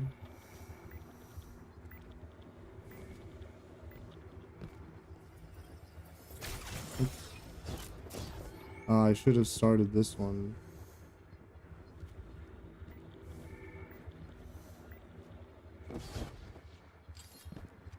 Oop, I should probably.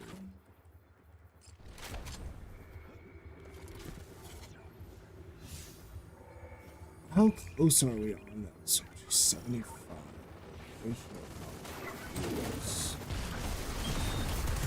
What's his bucket?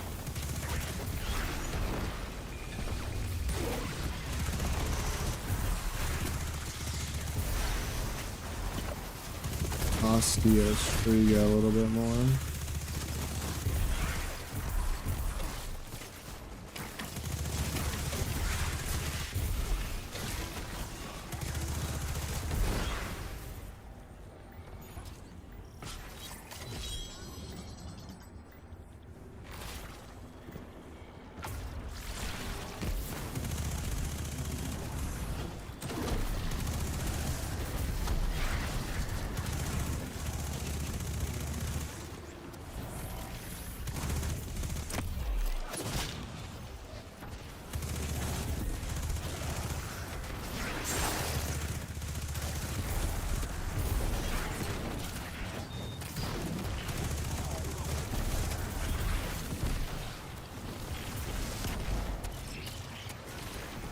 Oh, give me the ADU battery, please. Holy. I'm just no help.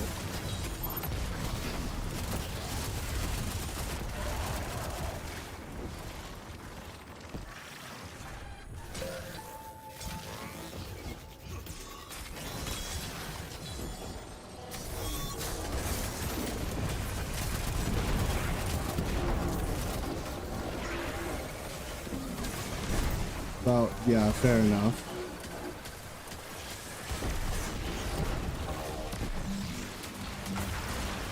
I didn't shoot him, but I'm sure they did. Well, my Tether's still dead. Yeah, we got it. Yeah. Just, yeah. I'm almost like, I love how I always get revived at literally 0 seconds. Like, just don't do it. I just don't even want to be revived at that point. The sky bombers? What does that even mean? Oh.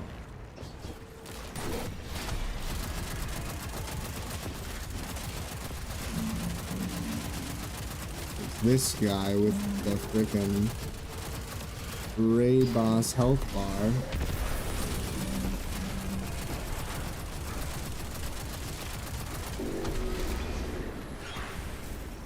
Sheesh, Ganesh. Can we up? No, 2700. Do this. Oh no. Oh. Wait, go get that ball and heal the thing.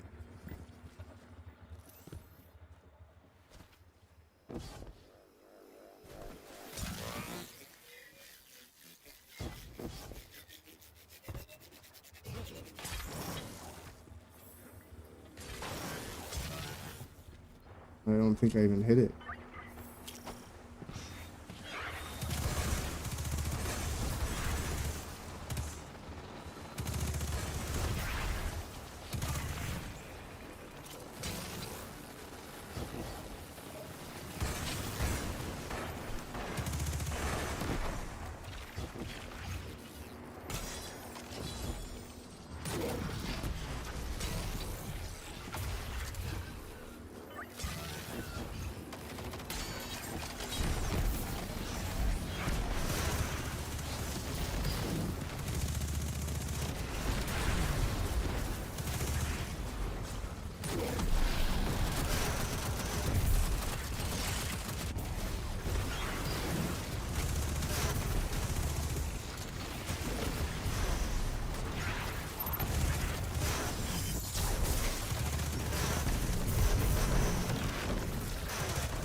Make sure you're still standing when the dust settles. This game mode is just such a rush. They just have so many enemies. It's great. More of this Destiny. I bet the raid and the campaign is gonna be super enemy dense. I hope so. Boy. I'm dead. I'm not careful. I'm dead.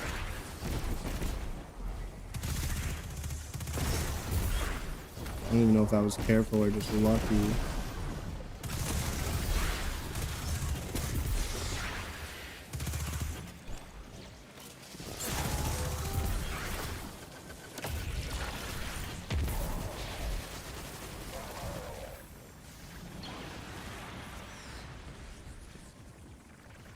Dr. Greenbow, you got it, or you want me to get it? I can do it.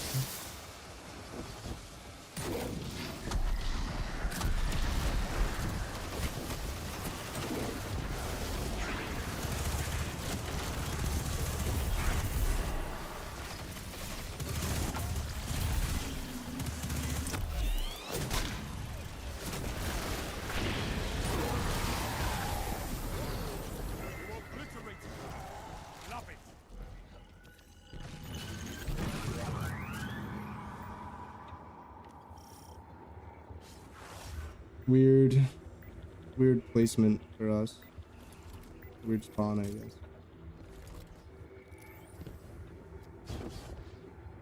Oi, oi, oi, oi, manoi, noi. If you want to beat Onslaught and make it easy, just have a team with all tethers and just make orbs for each other and use volatile rounds and void guns, and oh my gosh, it's so easy. There's plenty of other ways to do it. I'm not saying that's the only way either.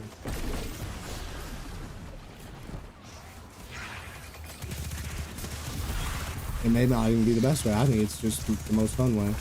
I just love Invis Hunters.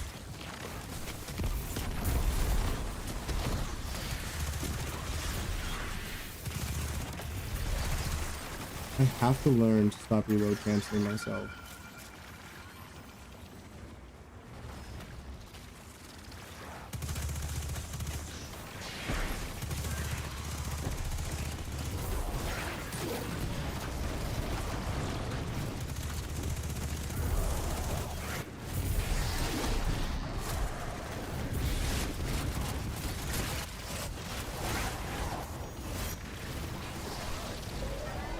Dude, maybe auto-loading holster would be better than subsistence on an SMG for the way I use it.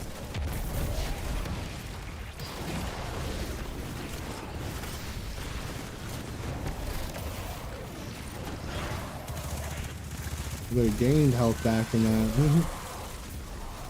I don't want to touch his little Dreidels. That shit makes me so angry when people do it to me.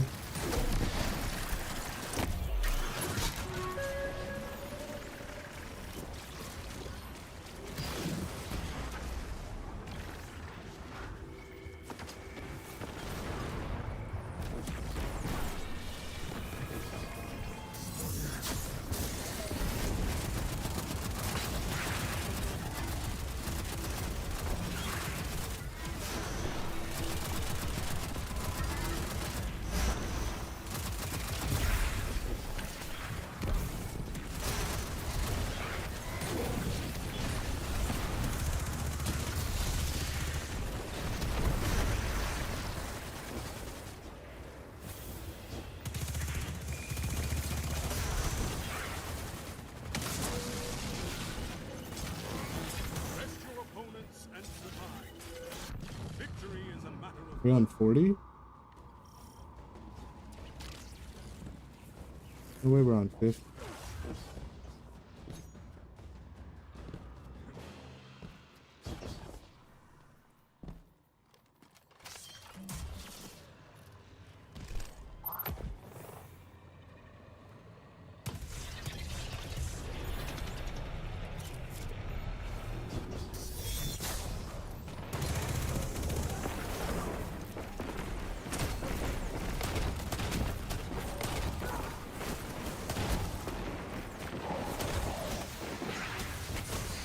Oi, yeah, oi. Oi. I can't even go back for a moment for you, bud.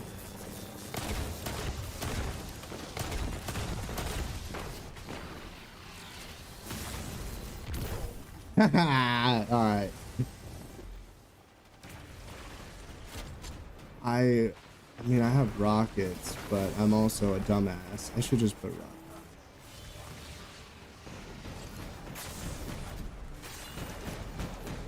Where are... It might just be better at this point to go for the little spark guys. Oh.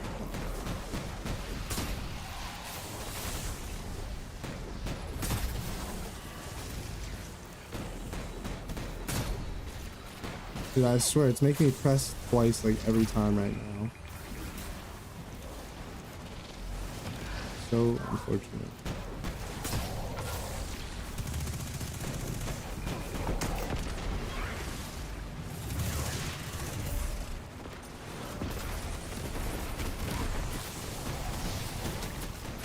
Oh, yeah, I gotta be careful with that.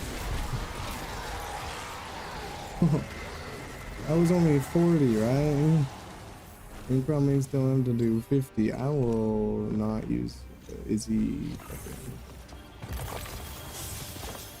No, was that 50? No, but I tried it.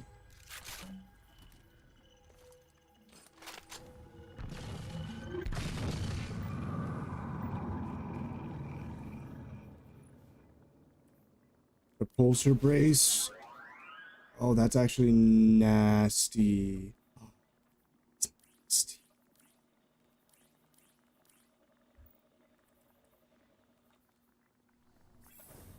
maybe not like a full 10 out of 10 or anything.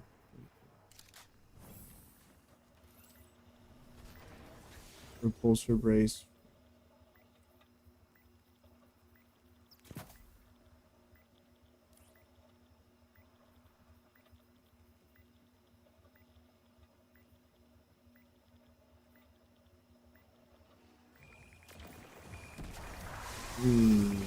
That was a very saucy.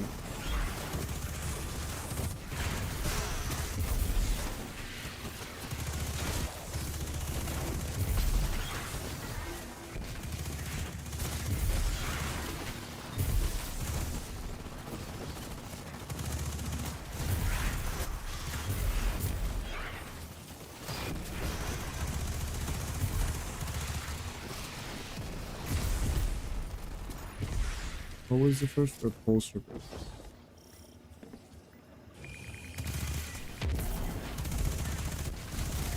Dang, yeah, I wish I had just gotten subsistence instead of repulsor brace in the other slot. That would have been so gross.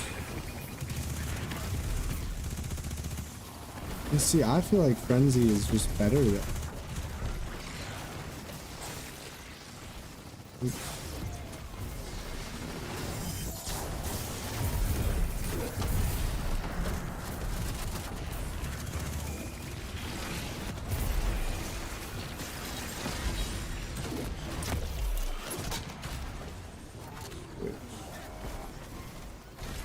Dealing damage improves reload speed? Wait a sec. Really?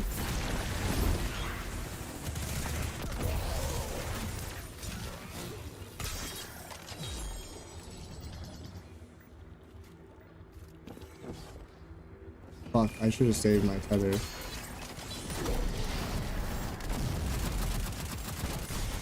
I'm dead.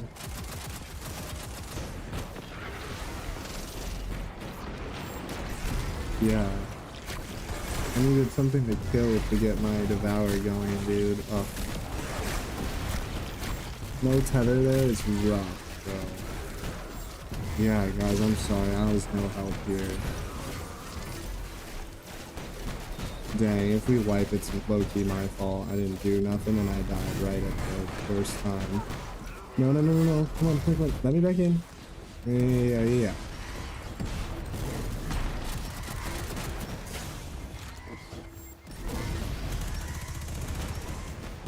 Oh, you're kidding, bro. You're kidding, bro. I can't even go into this yet.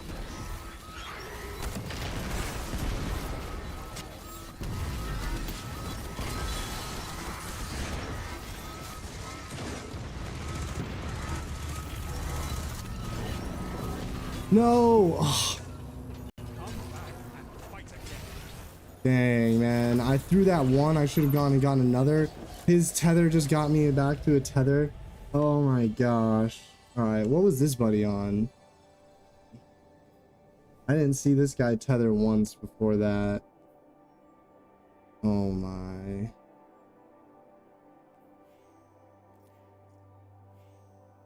No commendations?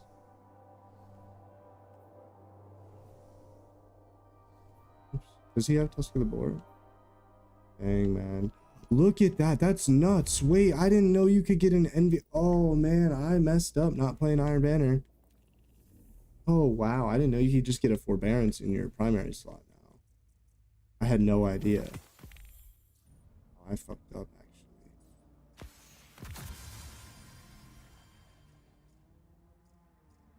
I think that's the only one this season, too, right?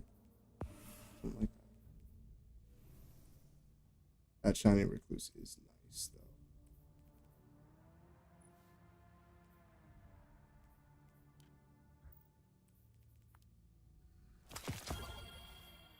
though. Oh.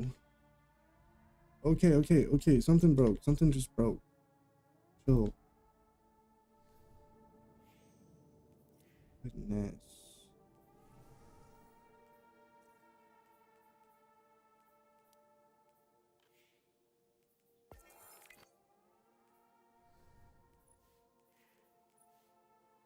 I was ranked. Not anymore.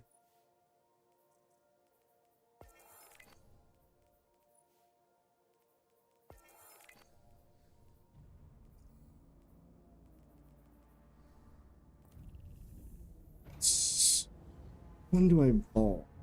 Ulcer brace friends. Subsistence. Elo master work.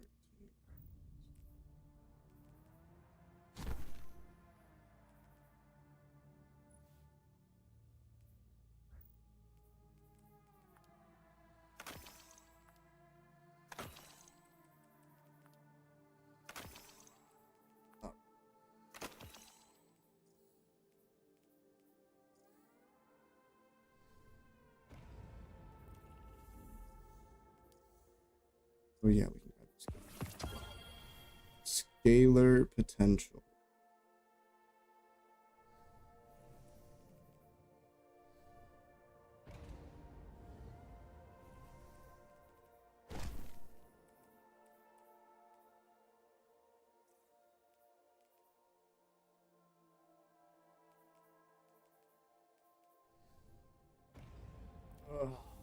Okay. Honestly, we need to do the hand cannon one. We need to do all of them, right? For Super Black. So.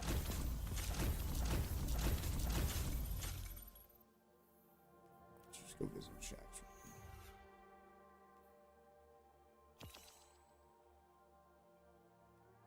What is 79 minus 46?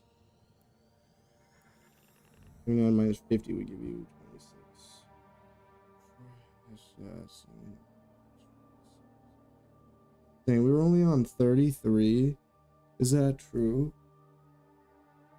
Well, it does. They kind of feel like my fault, just like when I died, but.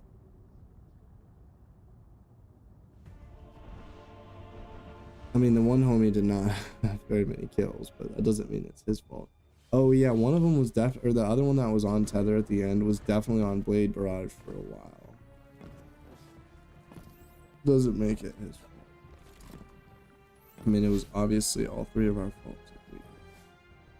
Time to fight, Guardian. What do you need?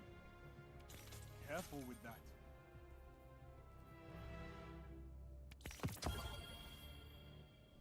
So I have the boots unlocked. I feel like I should buy the boots. Which?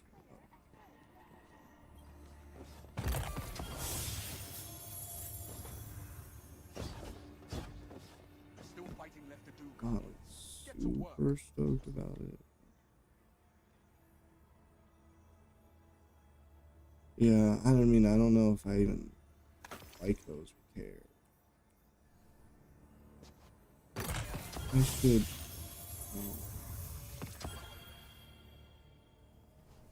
Alright. Feeding Frenzy.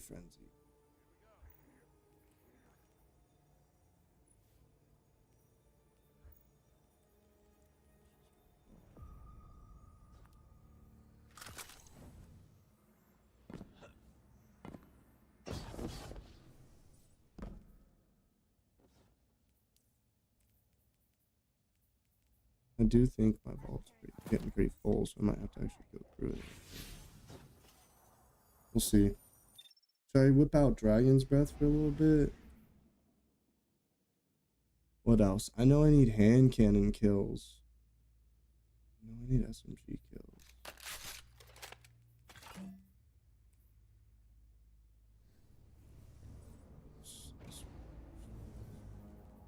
Sword.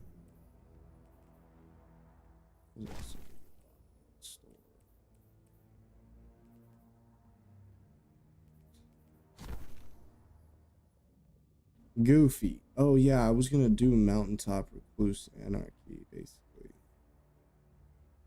That's not even the play. Now that I know that there's a chain reaction GL in the primary slot, bro, that's the play.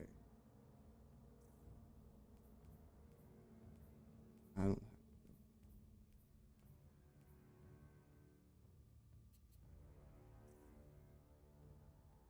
Should we grab one of these?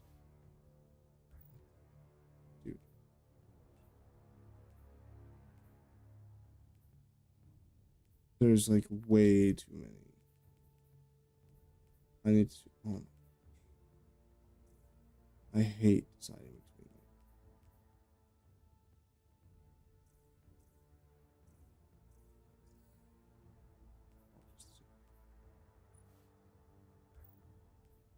them. Oh yeah, Master of Arms.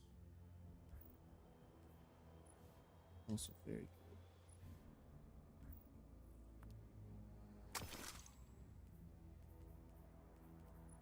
We have an actual shiny.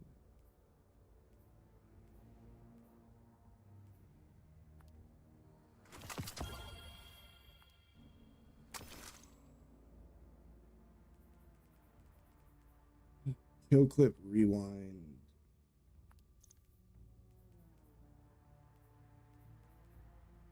These are easier to decide.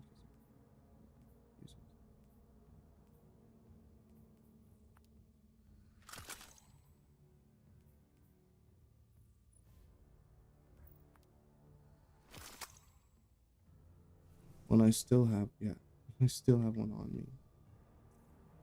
Wait, so do I have another? Do I have a second shiny? No, that's just a master.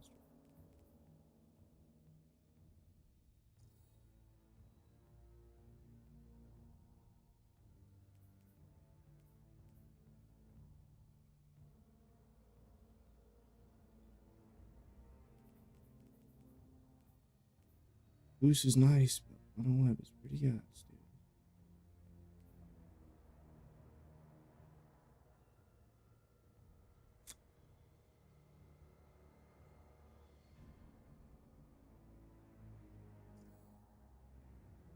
Yeah.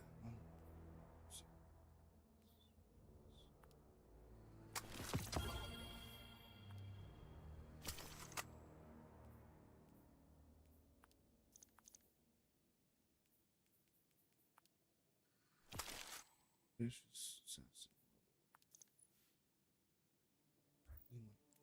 Maybe.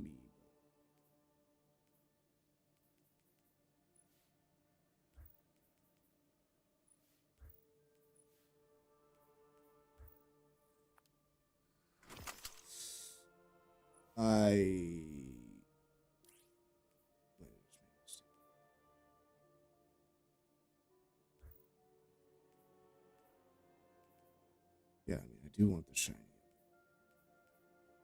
Discord. Garbage. Do see why we keep that one. We may as well.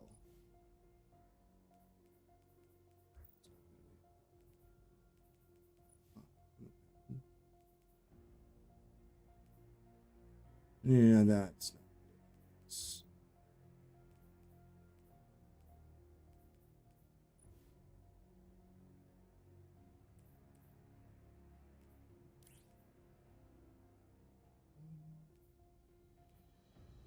Pretty sure it's hard launch that you.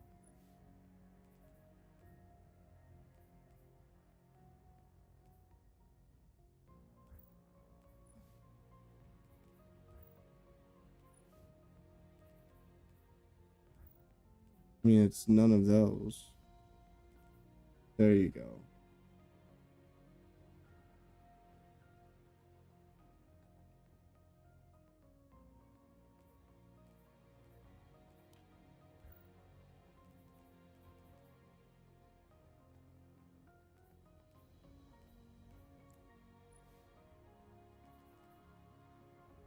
Yeah, I think auto load or ambitious for me. Do want auto load recombination.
Why would I use just the same colors? Give it.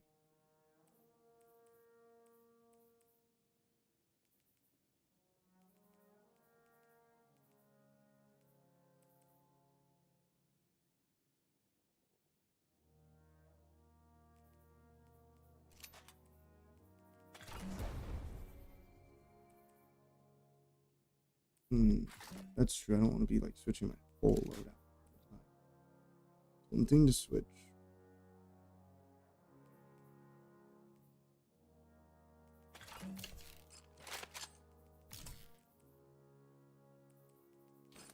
To these.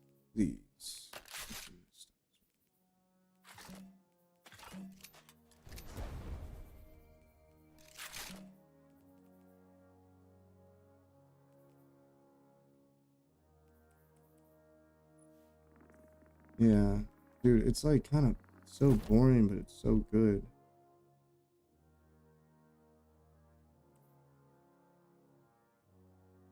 I'm trying to farm SMG kills.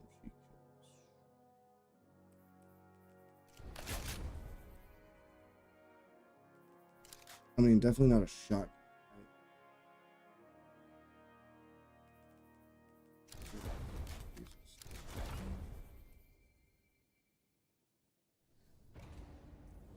Give room for heavy.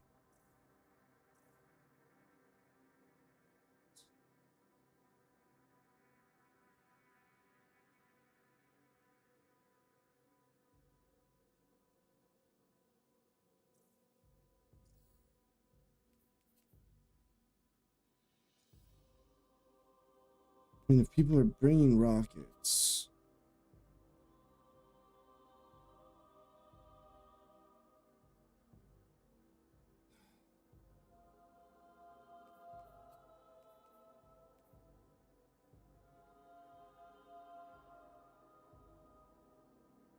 Like, I know, or surely linears are still A play, B play. Yeah, I'm sorry, this is probably not very entertaining, but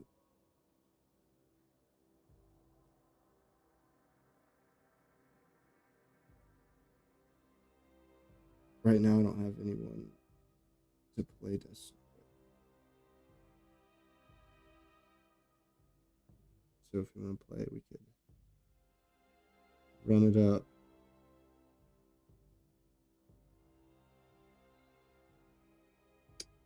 Yeah, I mean, I have all of these, like,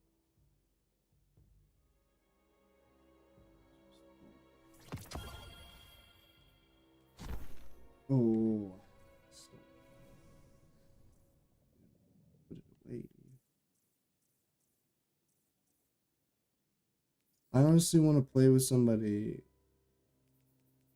This sounds dumb. I mean, I want to play with like Dado or somebody who just like tells me, "Oh, just put this on." Because like I don't have everything, but I've got a lot of shit. So if I didn't have it, I'm sure they'd be like, "Well, then this is the next best thing." Be like, yes.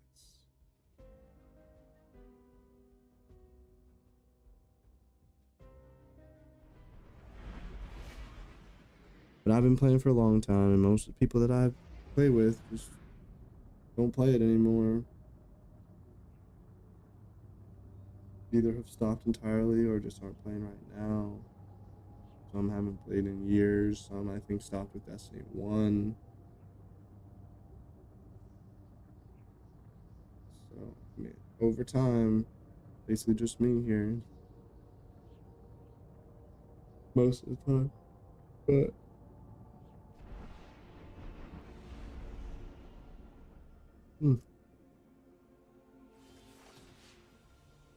I don't want to only do Destiny. So that's why I didn't want to like start with Destiny. And I need to like, it would probably be a smart idea for me to finish Red Dead as soon as I can, so that I could then make a video on it. And I don't have to wait until I'm completely finished. That's a game that I probably should. Especially since everybody else.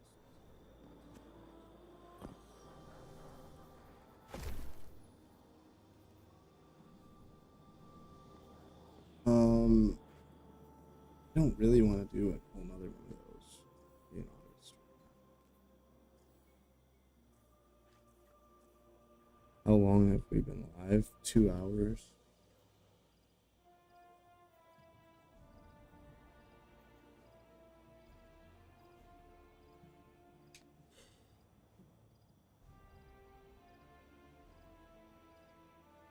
I mean, I guess I did like an hour of talking and bullshitting. Which, like, my goal would be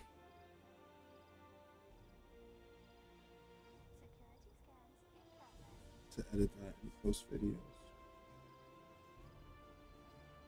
So I can do that.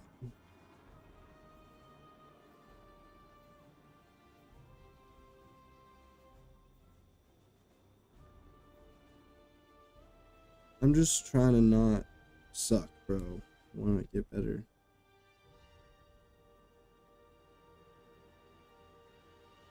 Alright, well, hopefully you had a good time. Hopefully I was able to keep you company at least. But either way, hope you have a good day. Salt Lord signing off. See you next time. It's gonna take me a sec 'cause I gotta